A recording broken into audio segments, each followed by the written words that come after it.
మా ధవళేశ్వరం జాలార్పేట సార్, కొండమేరకు జాలార్పేట. మాకు రోడ్లు, కాలువలు ఎటువంటి సౌకర్యాలు లేవు సార్. ఎలక్షన్ వచ్చేటప్పటికి ఓట్లు మాకేయండి అనుకుని వస్తారు. ఒక సీప్ వేయడానికి ఒక మున్సిపల్ ఆఫీస్ నుంచి ఎవరు రారు. తుక్కు తీయడానికి 10 రోజులకో 15 రోజులకో ఒకసారి వస్తారు. కాలువలు అయితే ఎవరో తీరు. వీధి లైట్లు లేవు. పందులతో కంపు ఎవరు మమ్మల్ని పట్టించుకోరు. ఎలక్షన్కి వస్తారు, ఓట్లు వేయించుకుంటారు, వెళ్ళిపోతారు. అంతవరకే ఎవరు కూడా వచ్చి మాకు ఇది సహకారం మీకు అందిందమ్మా, మీకు ఏం కావాలి అని మళ్ళీ ఎలక్షన్ అయ్యాక ఎవరు మమ్మల్ని అడగరు. మేము ఎన్నో ఇబ్బందులతో ఇక్కడ ఆరోగ్య సమస్యలతో చాలా ఇబ్బందులు పడుతున్నాం. చంటి పిల్లలతో పందులు కుక్కలు కూడా ఎక్కువైపోయి ఆరోగ్యం అయితే ఎవరికి బాగోట్లేదు. చాలా ఇబ్బందిగా ఉంటుంది. మా ఈదిలో ఎటువంటి సౌకర్యాలు మాకు లేవు.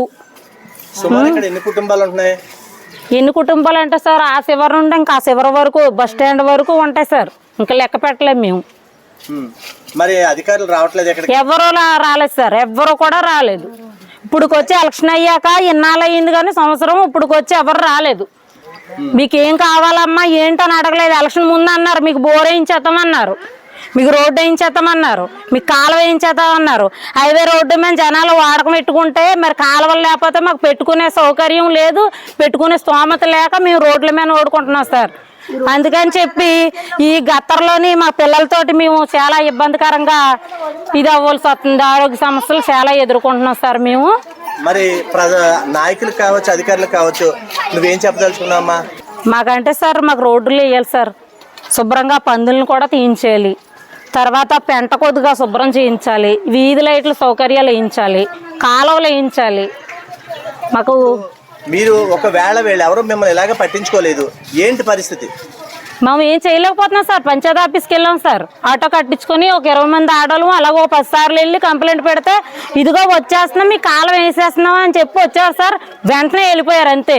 అప్పటి నుంచి ఇప్పటికి ఎవరో రెస్పాన్స్ అవ్వలేదు సార్. మా ఇబ్బందులు ఏంటి ఎవరో తెలుసుకోలేదు, మా కష్ట సుఖాలు ఎవరో తెలుసుకోలేదు. మేము ఆరోగ్య సమస్యలతో అనారోగ్యం పడి చాలా ఇబ్బందులు పడ్డాం. నాకు కూడా ఈరోజే తీశారు సార్ సెలైన్లు, సూది వేసేసారు. అందరికీ సూదులే, ఈది పిల్లలందరికీ పెద్దోళ్ళకి అందరూ ఆరోగ్య సమస్యలతో చాలా ఇబ్బంది పడుతున్నారు.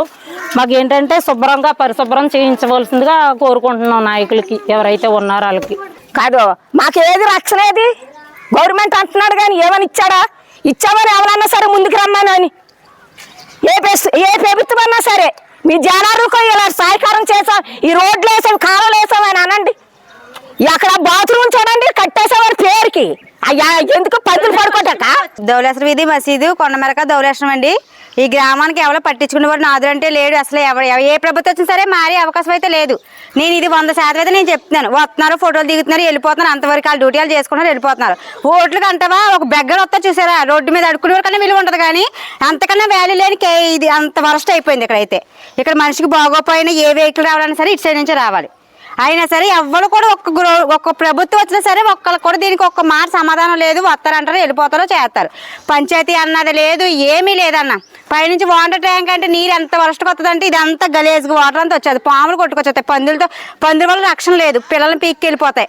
కుక్కల వల్ల రక్షణ లేదు, మనుషులు కడుచుకుని వెళ్ళిపోతాయి. పాముల వల్ల సేఫ్టీ లేదు. మెయిన్ ఫస్ట్ ఆఫ్ ఆల్ ఏంటంటే మనుషులు ఏంటంటే మేము ఇంటి దగ్గర ఉన్నవాళ్ళం కాదన్న, లేబర్. మేము పనికి వెళ్తే మాకు గడదు, మా పిల్లలు స్కూల్కి వెళ్ళిపోతే గడదు. మా పిల్లలు ఏంటి, మేమేంటి, మా హస్బెండ్ ఏంటి, ఎవరైనా సరే ఇక్కడ ఉండొద్దు, వెళ్ళిపోదాం, సొంత ఇల్లు వదిలేసుకుని వెళ్ళిపోదాం అన్న సిచ్యువేషన్ వచ్చేసింది మాకైతే.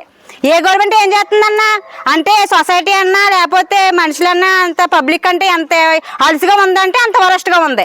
ఏదైనా కావాలి అని అన్నారు అనుకో, ఒకటికి 10 సార్లు తిరిగినా సరే దానికి ఆన్సర్ చెప్పరన్న. లైట్లు కూడా లేకపోతే మేము తిరిగి మేము వేయించుకున్నాం తప్ప ఒక గవర్నమెంట్ వాళ్ళు కూడా మాకు ఆధారం లేదు. మా డబ్బులు ఖర్చు పెట్టి మేము వేయించుకున్నాం. మేము ఏమీ అడగలేదన్న, ఆస్తులు అడగలేదు, స్థలాలు అడగలేదు, ఏం అనలేదు. ఒక్కటే ఆ కాలం నుంచి కాలువకు మాకు కాలువ కావాలని అన్నాం. అప్పుడు పుష్పలు ఎన్ని సంవత్సరాలు వచ్చేస్తున్నాయా? 10 సంవత్సరాలు వచ్చేస్తున్నాయి. 1 సంవత్సరం 2 సంవత్సరాలు కాదు. ఎప్పుడు ఈవో ఉన్నప్పుడు వేస్తాను అన్నారు. ఆ ఈవో మారిపోయాడు, 4 ఈవోలు మారారు కానీ దీనికి ఆన్సర్ లేదు. ఫోటోలు తీయించుకుంటారు, వెళ్ళిపోతారు అంతే. ఏది రావాలన్నా సరే ఇటు సైడ్ నుంచి రావాలి.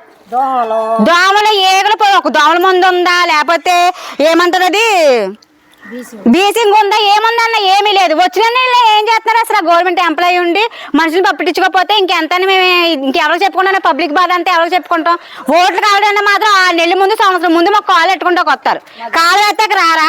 మాకు న్యాయం జరగాల్సింది ఒకటేనన్నా, ఇక్కడ కాలువ పడాలి, మెయిన్ ఇక్కడ రోడ్డు పడాలి, అంతకు మించి మాకు ఆశ మాకు ఏది వద్దు.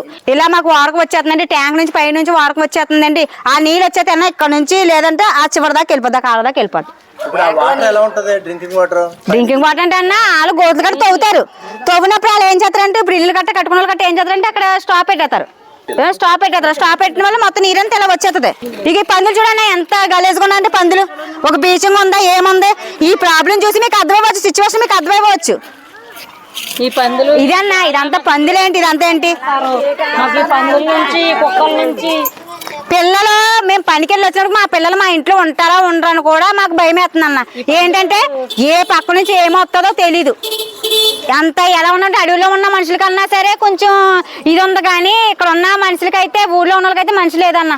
ఆడేసుకుంటాం. ఎంతన్నా కోపం ఉందండి గవర్నమెంట్ మీద. ఎందుకు వచ్చింది మాకు?